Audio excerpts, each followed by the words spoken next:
So we're not just going to be looking at religious buildings in the sort of the center of London, the city, but also quite far outside the ancient city of London, the medieval city of London, which is now modern day London, but back in the day would not have been. So one thing I love about all these old drawings and drawings of London is just this forest of church spires, you know, just within this 1 square mile of the city of London. In the medieval city before the Great Fire, there were about 110 churches within a square mile. I mean, proper dense, you know, the strength and the ubiquity of religion was so strong back in the day, pre-1540s and the dissolution of the monasteries. Got another image here, just a 3D recreation that a team worked on to create medieval London, which is really, really cool. So I wanted to start with some abbeys that are outside London, but they're quite easy to reach with a little day trip. Just takes an hour or two to reach them. So the first one is actually Barking Abbey, which is over here in East London in Barking, unsurprisingly. So Barking Abbey is actually really amazing. It's really important, and it's one of the very first monasteries ever founded in England. Originally, it was a monastery, and then it also had an abbess at the very beginning, and then comes into records as an abbey. But it was founded way back in 666, kind of an odd number for the first monastery in the whole of the UK, or the whole of England, should we say. Yeah, so these are the ruins from the air, and basically it's just the outline that you can go and visit today. But it is quite touching to go there. I quite like these places because you just can think of the centuries, you know, 900 years of nuns living in this very secluded interior environment. So during the Cluniac reforms in about 1000 AD, this became a Benedictine nunnery. So the Cluniac reforms were a way of reinvigorating the spiritual sanctity of the church and how monks and nuns should behave. And they should be much more strict to the rule of Saint Benedict, for example, who was one of the very first writers and religious theologians who theorized how the best way to be a monk would be, to live in a monastery with prayer, obedience, and work. Yeah, to pray for the souls of humanity and to understand the ways of God better. So in the Cluniac reforms, new movements got founded, like the Carthusians, who we'll look at later as well, the Cistercians, but the Benedictines and the Augustinians, for example, they became much more strict.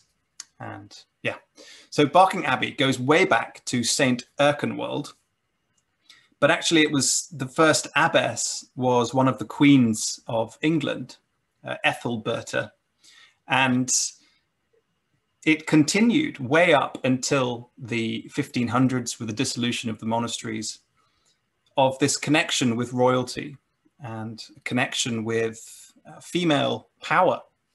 So people like Geoffrey Chaucer, his daughter was an abbess at the nunnery, at the abbey. The sister of Thomas Becket, Mary Becket, she was an abbess as well. There were various kings and queens who visited the abbey, and they gave it lands over the centuries to bestow it with riches and allow it to keep functioning. Here are some more ruins here. Just to go back, this little square, for example, is where the cloister was, where the nuns would actually live around that cloister in these rooms. And this was the main church buildings here, with the high altar up here. A recreation of what it may have looked like. So ancient abbeys, they weren't just a single building with the cloister and a church. They had lots of outbuildings. Whole towns, villages, towns grew up around them and supplied these towns with their wealth. So often with the dissolution of the monasteries in the 1530s, when the actual abbey got dissolved, the town around it also faded or became very impoverished. And the abbeys didn't just own land right around them, they owned land all over the country. So up until the 1530s, or in the 1530s, about a third of the land of England was in the control of these abbeys and priories and religious buildings. And up to 10% of the population were involved either as monks or nuns or as lay brothers and sisters, as clergy. So a huge power that the abbeys had. Another little diagram model of Barking Abbey here. Incidentally, one of the early things that Barking Abbey did was to found All Hallows by the Tower in 675 in the City of London, right next to the Tower of London. So this is one of the earliest recorded churches in the history, in the history of London. It's pretty amazing, and a nice link there to Barking. This church actually has one of the only surviving Saxon monuments in London, which is this brick arch, probably made up with bricks from an older Roman building.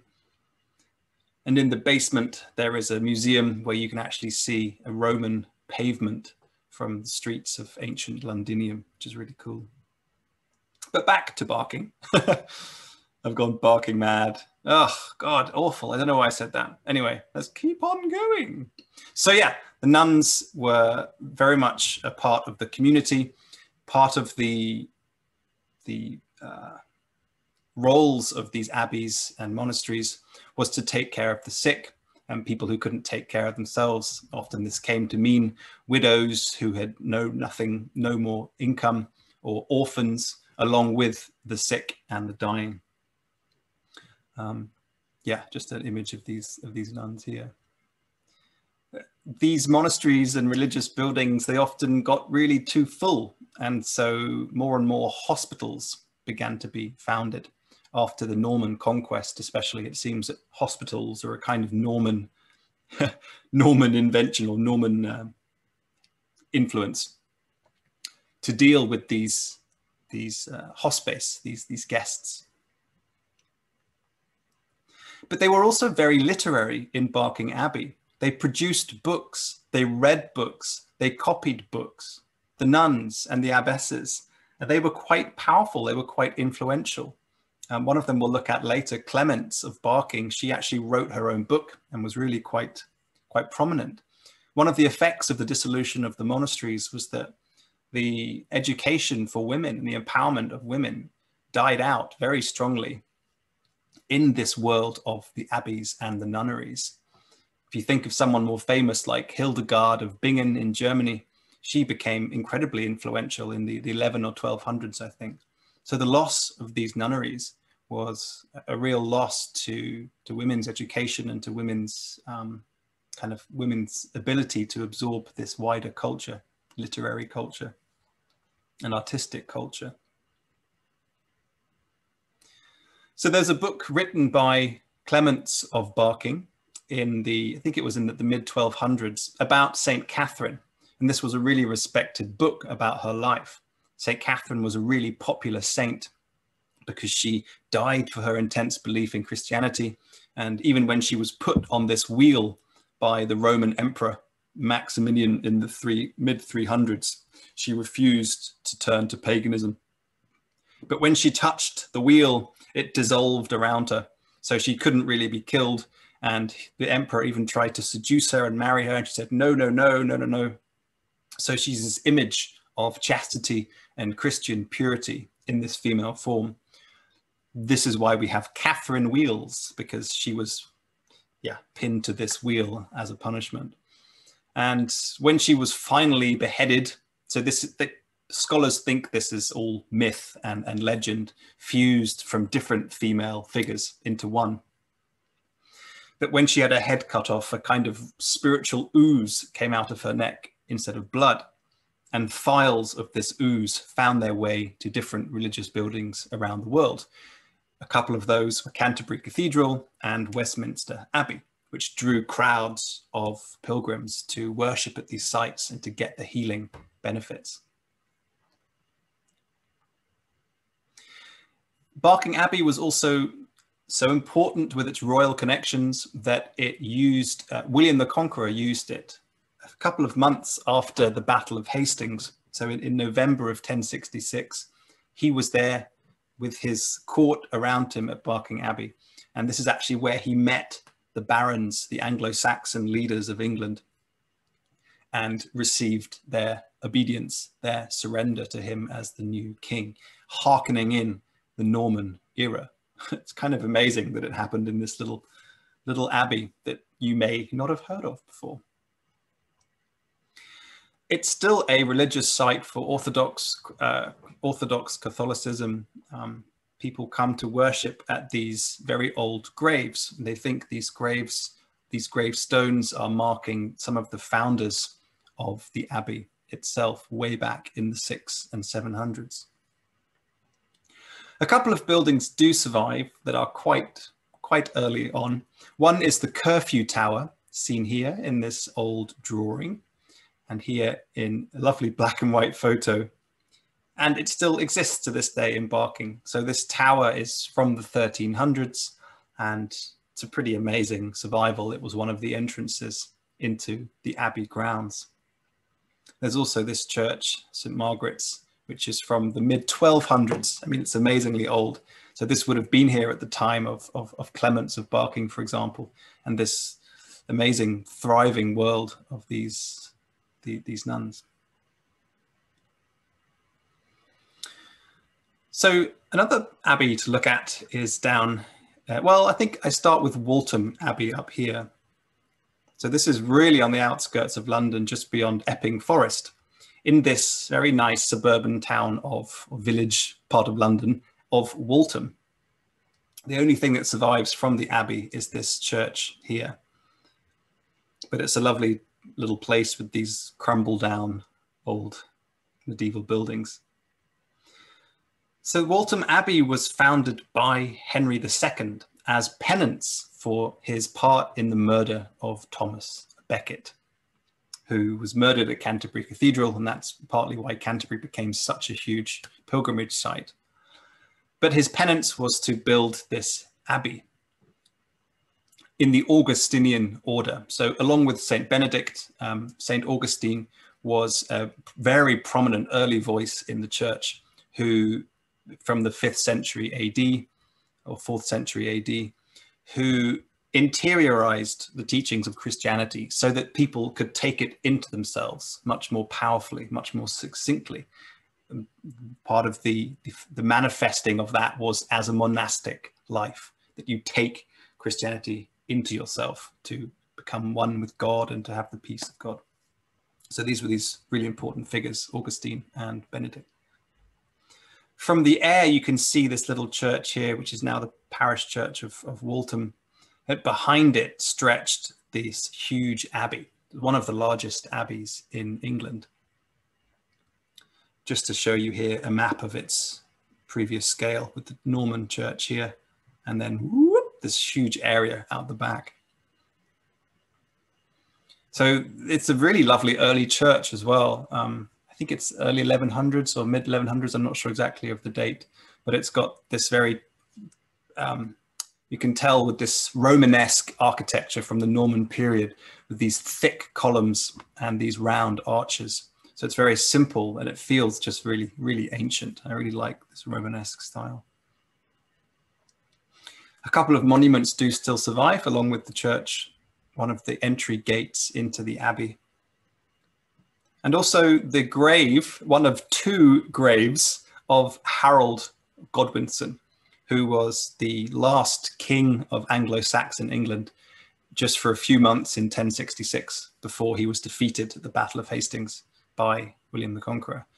He owned these lands, and so there's a theory that he was, an old legend that he was buried under the high altar in Walton Abbey, where Walton Abbey came to be. And so they put this marker here for that. And talking of penance for Thomas Becket's death, we go to Lesnes Abbey, which is just down south of Barking Abbey in East London. The nearest train station is Abbey Wood, because there's a huge forest behind Lesnes Abbey. This is actually my photo. I was there recently. It's really beautiful. It's very atmospheric. You get this really good layout of the inside of the church, again, with the cloister here. So it's a really amazing old site. This is again founded with an Augustinian order. So basically to do with very simple religious life, with prayer, with obedience to the abbot and obedience to God as an extension, and work, so physical work, or working in the scriptorium, copying texts, understanding the ways of God better. So you get these great views over London. But it was founded by Richard de Lucy, so in 1178, also as penance for the death of Thomas a Becket, because he had a part to play in it. Another view of the ruins here. This is a recreation of what it may have looked like. So these images are actually at the site. And from the air, you can see the ruins here and then this huge forest around here. It never really became very successful. So I actually bought a little book about it that was written in the 1700s or something. And it really didn't make much of itself. It had lots of problems. There were lots of flooding of its lands along the river. The same thing that happened to Barking Abbey as well. The lands flooded, and it was difficult to really make any money. It also wasn't very well run, and it was a farm over the ruins as late as the early 1900s. But again, it's so atmospheric to go there today, just to imagine this monastic world. Yeah. So let's go more into the center of this London Abbey world. And I wanted to start with Westminster down here, because I know you probably know quite a lot about Westminster Abbey, but I wanted to lay out some of the reasons why people would become monks, how they would become monks, or how they would enter these religious houses, and how the abbeys actually functioned. I'll also be referring to this brilliant map from medieval London, which is really clearly drawn out where things most likely were from archaeological evidence along the way. So Westminster Abbey, very first abbey on the site, or the very first monastery, was in the 960s. Sorry, not the 960s, 660s, St. Dunstan. And again, in the Cluniac times, it became a Benedictine monastery. So the current building, this is again my photo, it's from the Dean's Yard. It's a really lovely spot when you get this. So most of the building here is from the mid-1200s under Henry III. The towers are from the mid-1700s. But the very beginnings of its huge building scale was in the 1060s under Edward the Confessor. So this is an artist's depiction of it here. You can see these little black-robed Benedictine monks. When you then put that onto the modern day thing, it's actually pretty similar still, with a south-facing cloister so it can get the most of the sun. So the religious world here, and connecting with the public and with the prayer and the service, and then this very interior world of the cloisters here. And I wanted to talk about it more than others because a lot of the buildings still exist where the monks actually lived and worked and prayed. And not just prayed. There were tales of monks who had women in from the outside. They would go out into the town to get drunk. They would gamble. They would abuse their powers. So it wasn't always the pinnacle of religious purity. One of the reasons for the dissolution of the monasteries was a lot of complaints within the nation of this wealth, too much wealth, and abusing their position, not being particularly holy, and yet being incredibly wealthy. One of the main roles of monks in monasteries and nuns in nunneries was to pray for the souls of humanity and to pray for the souls of people who gave a lot of money to these religious buildings, kings, nobles, queens. This was one of their main roles. They were like spiritual chargers, spiritual transformers outside these cities and towns. Again, one of the things that the dissolution of the monasteries happened because of, and dissenters within the Catholic Church who became Protestants, among other things, was superstition. They thought that this pure original church, teaching simple teachings of Christ, had become this complex web of semi-deities and powers, like all the saints. So people came to Westminster Abbey and they would sit in these alcoves and pray to the bones of Edward the Confessor. They would go next door to St. Christopher's Chapel and pray for a safe journey home. They might go to St. Catherine's phial of her holy blood and pray for healing or for their wife to give birth properly. And this was kind of strange to some people in the 14 and 1500s. But this is the shrine of Edward the Confessor, which was built along with the Gothic main part of the building I showed you earlier in Henry III's time in the mid-1200s. But the cloisters are really quite special. I find them very atmospheric because today they're quite bare. But back when there were monks filling these spaces and living and reading and praying in these spaces, and also hanging out and playing games together and stuff, it would have had mats along the floor, rush mats. There would have been protectors on the window to stop the drafts, lanterns hanging down from the ceiling, wall paintings covering the walls. So it would have been a much more homely environment than just this sort of cold stone that you can see today. Some nice old images of these cloisters. And modern day Benedictine monks, not in Westminster Abbey, but there are many Benedictine monasteries around the world. This is the view up towards Westminster Cathedral, which for many hundreds of years was pretty much unchanged. You know, the towers are from the 1700s, but for a lot of the period before the 1530s, this was filled with monks. There's also the chapter house. Chapter house is where the monks would come to hear the chapters being read, the chapters from the Rule of St. Benedict, which would be, for example, chapter 22, always be obedient to your abbot, something like this. There were also, this was the place where punishments were dealt out, where news was being read about the abbey. There were some quite frequent punishments, and there were frequent complaints and infighting between the monks and against the abbot. The second in command, for example, was the brother prior, and it was his task to make sure that everything was upheld perfectly. The morals of the monks and the way of life was upheld. So he was this intense supervisor whose job it was basically to be unpopular. There were many complaints against this kind of setup. Punishments could be whippings or lashings, so really quite severe. And this is one of the things about the monastic medieval life that's quite interesting, is that it wasn't easy. It wasn't a retreat from the world in the sense that you could retreat from the suffering. It was meant to be tough. So if you wanted to be a monk, generally for nuns, it was a higher class situation, so the nobility. And also with monks, it was more frequently, it seems, a higher class thing, people with some wealth in their background who could provide a kind of payment for their son to come in or daughter to come in. But in theory, anyone could join. You could be, anyone could join. But you would have about a period of a year where you would be tested to see if you could deal with this kind of intense life, if you could fit in with the other people. So you couldn't just waltz in and be like, I want to be a monk and get paid and all that kind of stuff. It was, you wouldn't get paid. And you had to be celibate and poor. So, yeah.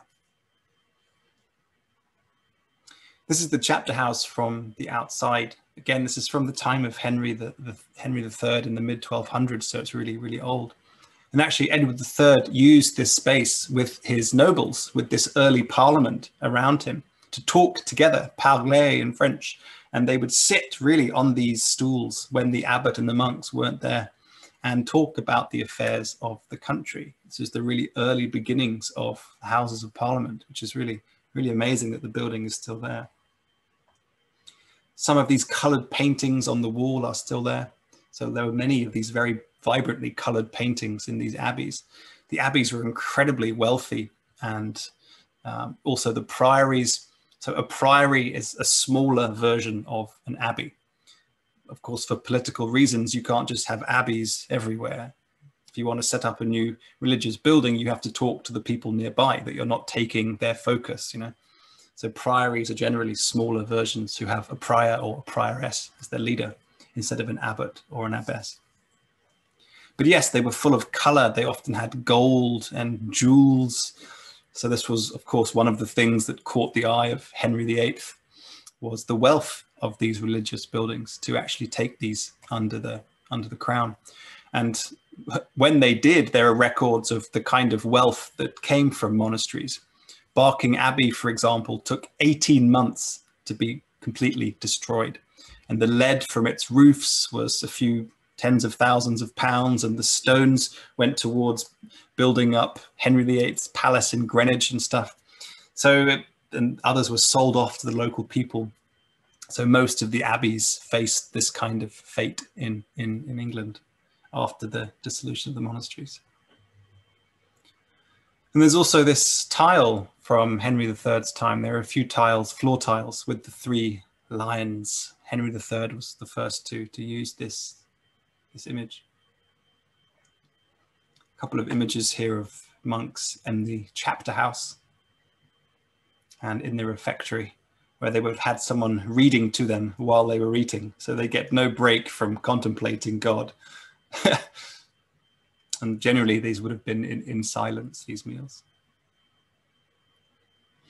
And again, scriptoriums were there and libraries, mainly with religious books. So one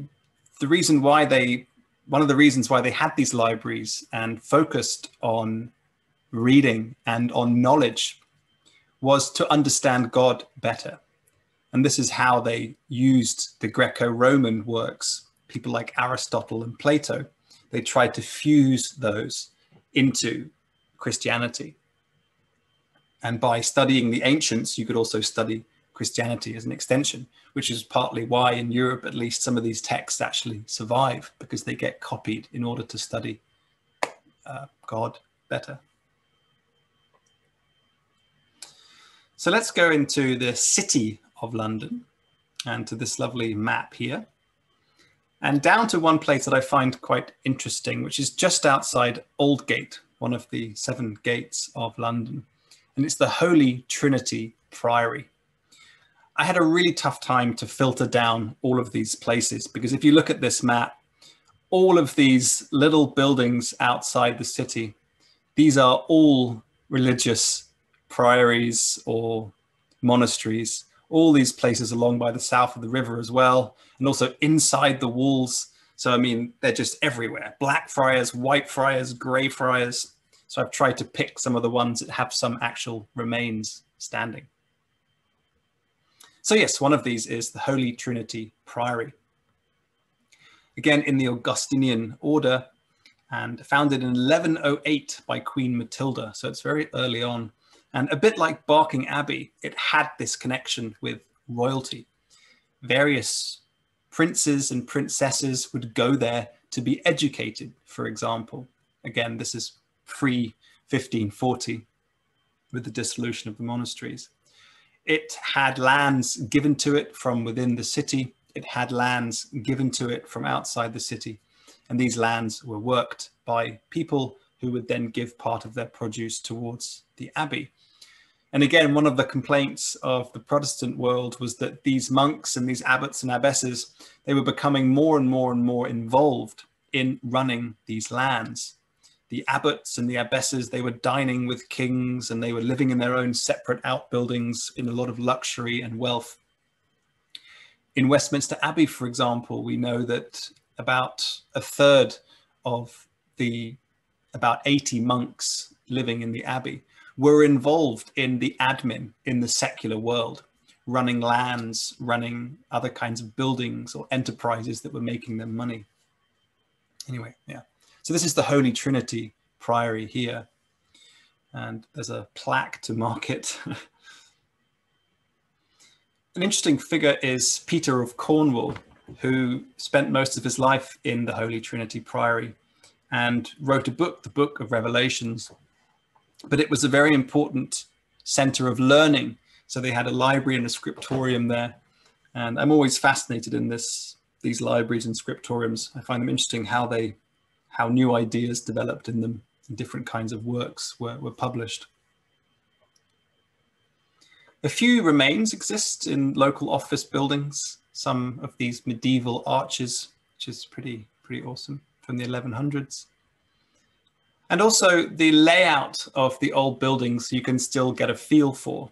So Mitre Street, this is roughly the nave of the church, the main church building. So to walk down this little street is to walk down the nave of the Holy Trinity Priory. And just leading off from it is Mitre Square, which is perhaps more famously one of the sites of the Jack the Ripper murders, but was 900 years ago the cloister for these monks to spend basically most of their lives. So it's quite interesting to connect that with these, with the office workers who are taking their lunch there, perhaps not realizing that this was a very monastic interior world for about 400 years. Another interesting one, this time outside the walls, is the Priory and Hospital of St. Mary, Bethlehem. Here it is here again, just outside the ancient walls.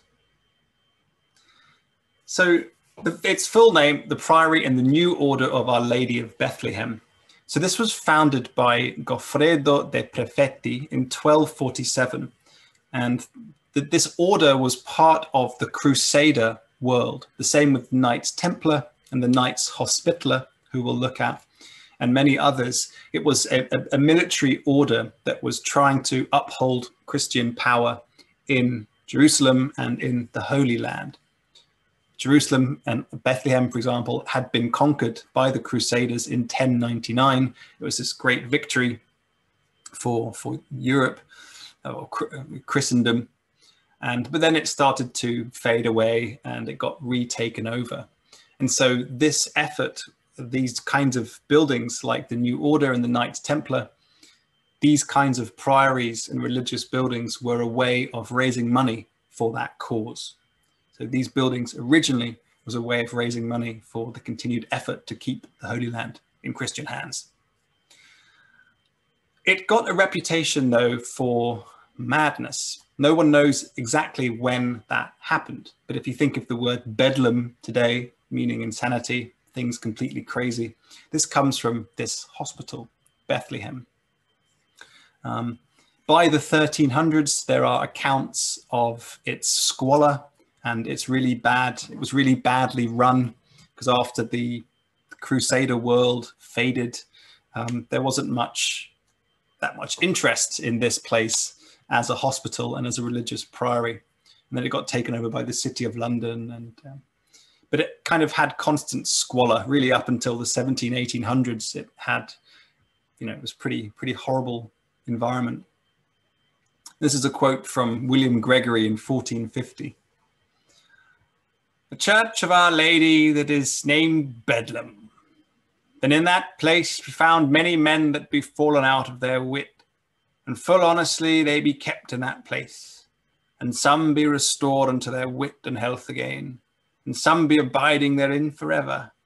For they be fallen so much out of themselves that it is incurable unto man." This is roughly the site of the original order, Bishopsgate here, St. Butolph's Bishopsgate, some buildings behind, and a part of it is also underneath Liverpool Street Station with a plaque by the church. So yeah, in the one more thing. One of the reasons how it became more known for this insanity and, Bedlam as a place solely as a psychiatric hospital, part of that was the drama and theatre in the 15 and 1600s, which not romanticized, but dramatized this insanity. There were various plays that talked about this or included Bethlehem Hospital and the mentally unwell. Two theatres, the first two theatres in London, the Theatre and the Curtain, were just nearby in Shoreditch. And so this is part of the reason why this world of insanity connected to Bethlehem Hospital arose. So in the 1670s, it moved nearby to Moorfields, and it got a huge building in its place. And it was, I think, solely for the mentally insane. I'm not exactly sure if there were others there at the time. It had huge grounds. The original hospital from the 1600s was here, and it had quite a large grounds. So part of these grounds are Finsbury Circus here, just north of the city walls. It became again more famous through William Hogarth's The Rake's Progress, where Tom Rakewell, I think that's his name, ends up mad after wasting away his family's inheritance in Bedlam. It still exists today. It's a pretty important psychiatric hospital and research centre. It's now down in the south of London, but still continues 700 odd years later. So one of the better surviving ones today, apart from Westminster Abbey, is Charterhouse, which is on this map here. It's just above Smithfield. You can see this old map here. Smithfield was originally Smoothfield, and it was a place for the cattle and the livestock to come in from the north and to be sold and bought in this big area. And here you can see this old map of the Charterhouse here. This is called the Argas map, A-G-A-S. It's a really brilliant, very, very early, one of the earliest maps of London from the 1500s. So it's a Carthusian priory. The Carthusians were ultra aesthetic. They were ultra outside the society. The monks would live within cells for most of their life, only really coming out to pray together. They would have their own little cells, and they would study, and they would tend to herbs and medicines and stuff like this, and do some work within the priory or the religious buildings. But they were very, very secular. Sorry, yeah, very secluded or interior, you could say. So this Charterhouse was founded in 1348 by Walter Manny, who was horrified at the effects of the plague, the Black Death in the 1340s.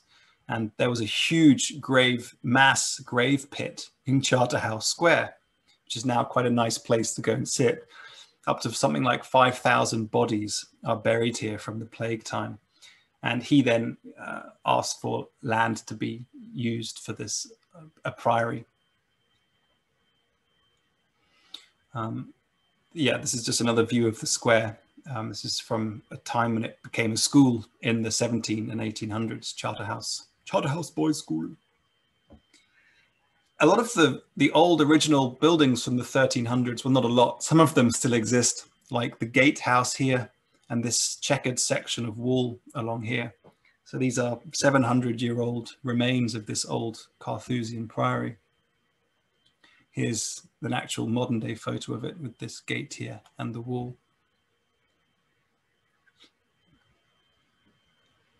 It's now a retirement home for about 40 people, but you can do tours in there if you pre-book.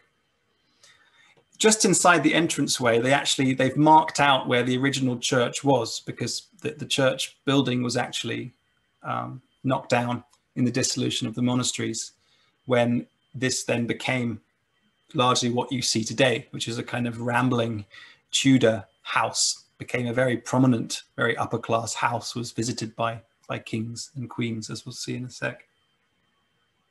This is just a view of this huge private house that it became, which was often the fate of these monasteries and religious buildings, that they became private houses or private land. When Henry VIII did dissolve the monasteries, the Charterhouse monks, the Carthusians, so sort of ultra spiritual, if you like, they resisted. and a few were executed. And John Horton was quartered, his body was cut up, and part of it was hung over the gate. So it's pretty gruesome, but you can still go there and see, you know, where it was and this whole period in British history 500 years ago. And they've got some pretty lovely Tudor architecture, like the Great Hall in here. And also this room, which was used by Elizabeth I. So when she came to London after she had been announced Queen of England, she was very wary of going straight to the Tower of London. So she went there a couple of weeks later. But first she went to the Charterhouse and held her first courts with her Privy Council in this space. So it's pretty amazing with the same kind of ceiling design and the fireplace. It's really quite cool to go there, right in the center of London. One really fascinating sort of side note is the history of football, because the Carthusian schoolboys would play this game inside the cloisters of the Charterhouse, which you can see here. And it was two teams who tried to get the ball through the doorway and would run down against each other, and sometimes the ball would get kicked out. And so apparently this is where throwing in the ball to throw it back into the corridor. And yeah, it's a really fascinating story in itself. I believe it's also how sort of rugby and football sort of diverged, because when the school moved and it had big open grounds, some people preferred a more kind of rough and tumble version of the game where you could use your hands and feet, and other people preferred the dribbling just using the feet. But it's pretty interesting. This was a very early team. I think it's the Charterhouse team. I think they won the 1881 FA Cup. Yeah, pretty amazing. They actually played against St. Bartholomew's Hospital, which we'll look at in a sec. But the more religious side of the Carthusian history of it is this little room, these anchors, where food would be put in for the monks, the Carthusian monks, again, locked up in these little tiny cells. And they would also then replace the toilet bucket and stuff. But this was the Carthusian, very much interior, kind of quite scholarly lifestyle. At Mount Grace Priory in North Yorkshire, they've actually rebuilt one of these little huts, which was around this courtyard. And you can still get a feel for that in the London Charterhouse. But here they've rebuilt one of these little buildings. So you get a sense of this actually kind of plush monastic life. You don't need to do that much outside work. It's all about study and very much a kind of devout way.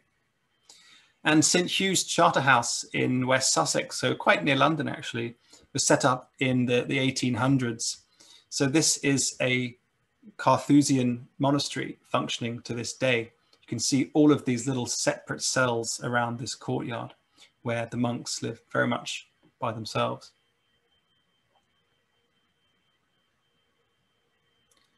And a lovely continuation here of two Carthusian monks, one from the 1300s and one from today.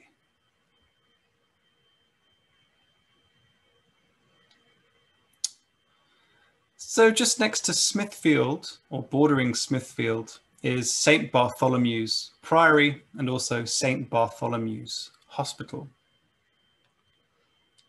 So these were founded by Rahir, who was a minister under, I think it was Henry I. And it wasn't going that well for Henry I at this time. And Rahir wanted to change that. So he took a pilgrimage to Rome to kind of bless the country. And he got really sick. And on the way back, he had a vision of St. Bartholomew saying, "Found a priory in London."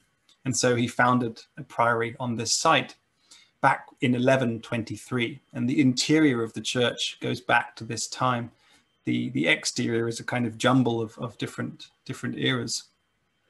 Originally, the church extended all of this part of the church here, which is now, it's now this, but the back part is still from the original kind of Norman Romanesque style. Yeah. So this is part of the inside, again with these Romanesque thick columns and the arches.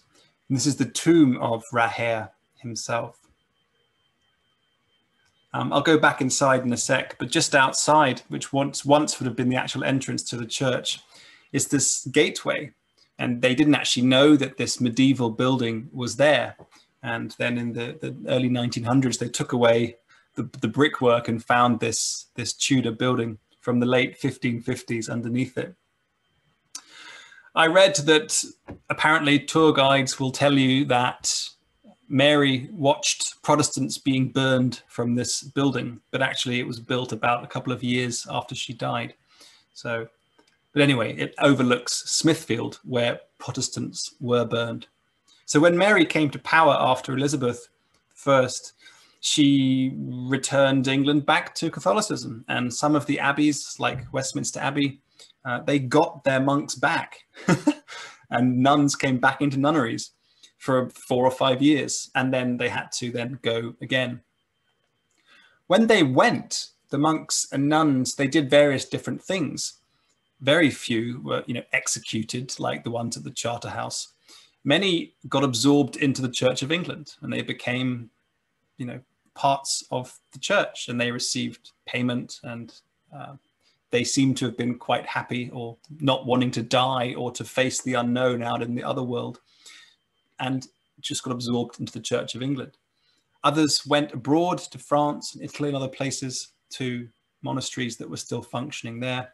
And others still, they just went into the society. Perhaps they still had family, or they just left that church world. This is inside St. Bartholomew the Great. It's pretty amazing, really, really old, 800 years old interior. It's really beautiful. And it's full of all kinds of little stories. One of these is this Oriole Window that you can see here from the early 1500s. So this is pre-dissolution of the monasteries. Apparently it was set up in order for the prior to look over the monks and check that they were all doing the right things and they weren't being naughty or disobedient. It's very atmospheric when there's not much light coming in. The Lady Chapel is quite interesting because after the dissolution of the monasteries, it became a print shop for making books and for printing, for making covers for books. And actually Benjamin Franklin worked here in the 1700s when he was living in London as a young man, and worked as an apprentice in this little print shop inside the Lady Chapel, which is quite a nice little link to the history there. Ha! And then there's this pretty gruesome modern day sculpture by Damien Hirst of St. Bartholomew. So he was one of the disciples of Christ, and he was flayed alive. He had his skin kind of ripped off. So he had this connotation with healing the sick. But a modern day sculpture there.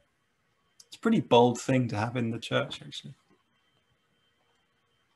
And just next to it, founded at the same time, is St. Bart's Hospital.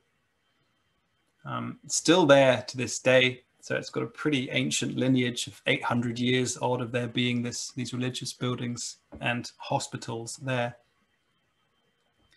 One of the main reasons for its continued existence, at least in that spot, just bordering Smithfield, is that the City of London actually made a plea to Henry VIII during the dissolution and said, look, we really need this hospital. It takes care of the sick, it takes care of the needy. It also takes care of widows and orphans and people who can't support themselves for other reasons anymore.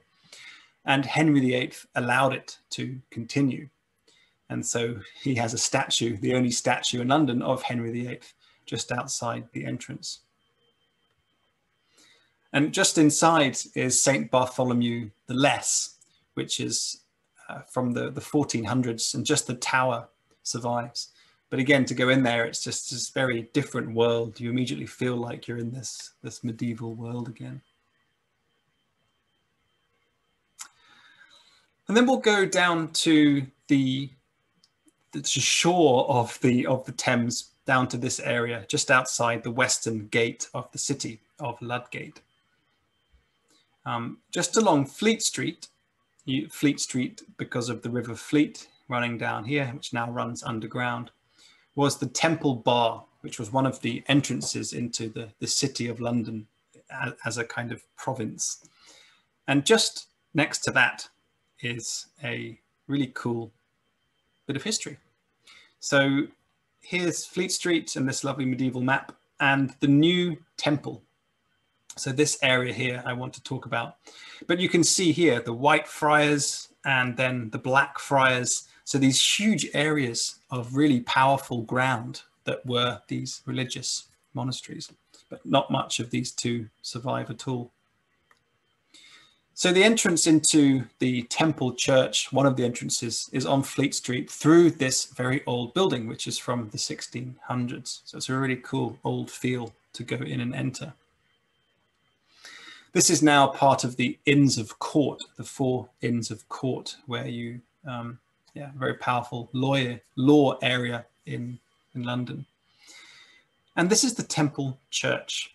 So the very first part of it was built up in the 1150s or 60s, and it was this round church. And soon after, there was this rectangular bit that came out from it. But it was consecrated in 1185 by Heraclius, who was the patriarch of Jerusalem. So there's this connection with the Holy Land.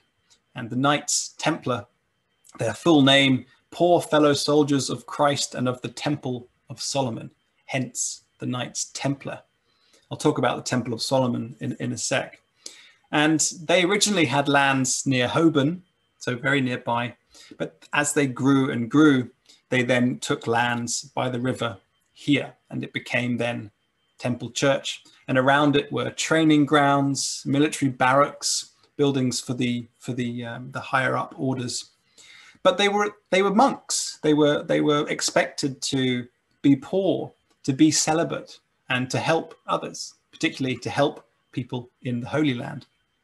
So they had their main offices opposite the Dome of the Rock, the Temple of Solomon. And this is why they have the round building, because this is the seal of the masters, the grand master of the Knights Templar, who this is the round church. Because of the Temple of Solomon, or the Dome of the Rock in Jerusalem, this very holy site where sort of God created the world and other associations. And on it was built this early Islamic building in the 700s AD or so, which is what the Knights Templar and the Crusaders would have seen. And it was known as the Temple of Solomon. So it's gone under lots of changes over the years, but its basic structure is still the same. And that's what you can see in the outside and also the inside of the round church. The Knights Templar were dissolved in 1307 by the French king, partly because they were so wealthy. They were kind of early bankers, holding people's money and arranging for them to be able to get money when they get to Jerusalem or to Venice or wherever it was. And part of the role of the Temple Church was, for example, a treasury. Nobles would deposit their gold and their valuables here. King John did the same because they were so powerful. They've got these lovely burials as well, these sort of chivalric Knights, Templar knights buried here. And these are very old, sort of 700 or 800 years old. One of them is William Marshall, or they think it's William Marshall. And he was one of the main spokespeople between King John and the barons, which resulted in the King John having to sign the Magna Carta. So he was quite an important figure. By the way, the church is a peculiar. Westminster Abbey, for example, is a royal peculiar. So it only answers to the monarchy, not to the Church of England. well, not to the local bishop or to an archbishop. And the temple church is a court peculiar. So it's actually owned and run by the courts, by the Inns of Court. When the Templars got dissolved in 1307, the lands were given over to the Inns of Court, which is why they're still there to this day and why it's still called temple. And the inner and middle temple, they jointly look after the church, and they both use it as their church, local church. So the last building I wanted to look at is another militant order, which is the Priory of St. John of Jerusalem, which is in Clarkenwell, just next to, well, nearby to the Charterhouse. Here is this lovely Argus map again of the Clarkenwell. If you look really closely just here, you can see a little bit of water coming out of a wall. So this was the Clarkenwell. So the Clarks were basically monks, religious people. And you can still see that, well, you can't see much of the original Knights of St. John building, but you can see this very old well still through a bit of glass in Clarkenwell. So yes, Clarkenwell Priory. So it was run in an Augustinian style. It goes back to 1144, which is pretty amazing, by Jordan Brisset, who was a Norman knight. And again, their order arose out of the need to have a monetary making and sort of training, preaching area for these militant Christians who were fighting in the Holy Land and trying to keep the land Christian owned. And they were also, one of their main roles was to look after the sick and to look after the poor, especially those who were in the Holy Land on crusade, hence then the Hospitallers. And again, they were monastic. So to join, you would have expected to be celibate, not to have any riches. But again, Clarkenwell Priory, it became incredibly wealthy, and it hosted many kings and queens and meetings over the centuries, even post dissolution of the monasteries. Although the monastic order of St. John actually got dispersed in the 1530s completely. In England, it still exists today, actually. This is the original charter going way back to the 1100s sometime by the Pope, saying, yes, we recognize you as a militant Christian order and you shall protect the troops and look care of the sick, that kind of thing. And here they are dressed up in their Knights of St. John garb, still to this day. I'm not sure where they're based now. I think they're based in Rome, and they function as a charity, but they're quite powerful, actually. One of their wealthy landowning parts, and I can hear Riven and Phil sweating with glee, is St. John's Wood, fairly nearby to Clarkenwell, sort of northwest London.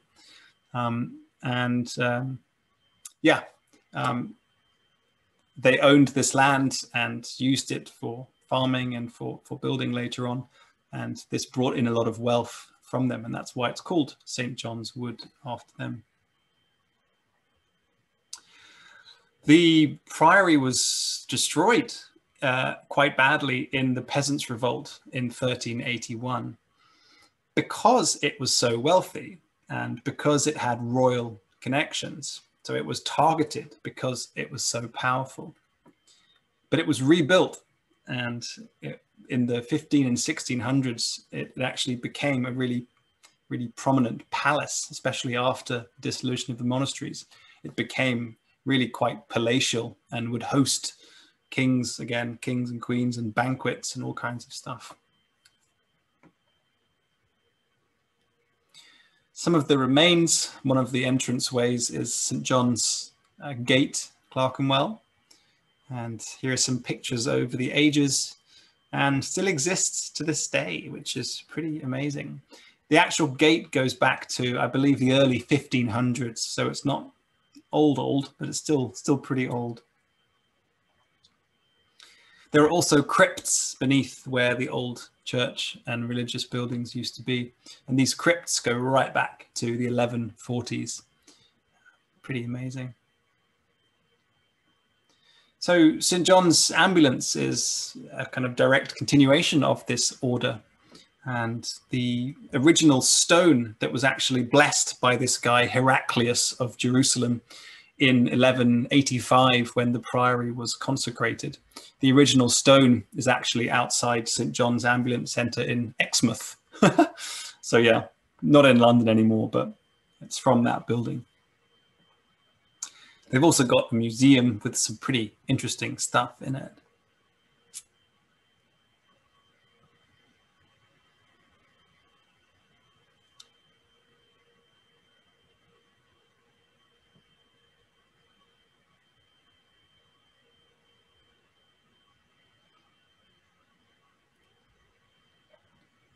So I wanted to end with a quote. I find it quite a nice way to end. Riding under this gate centuries ago. This is a quote from Matthew Paris commenting on the Knights of St. John going out, I believe, to the crusade or on a parade from 1237.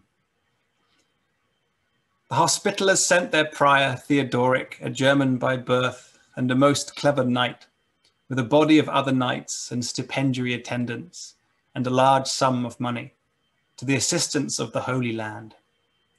They, having made all arrangements, set out from their house at Clarkenwell, and proceeded in good order, with about 30 shields uncovered, with spears raised, and proceeded by their banner through the midst of the city, towards the bridge, that they might obtain the blessings of the spectators, and, bowing their heads with their cowls lowered, commended themselves to the prayers of all.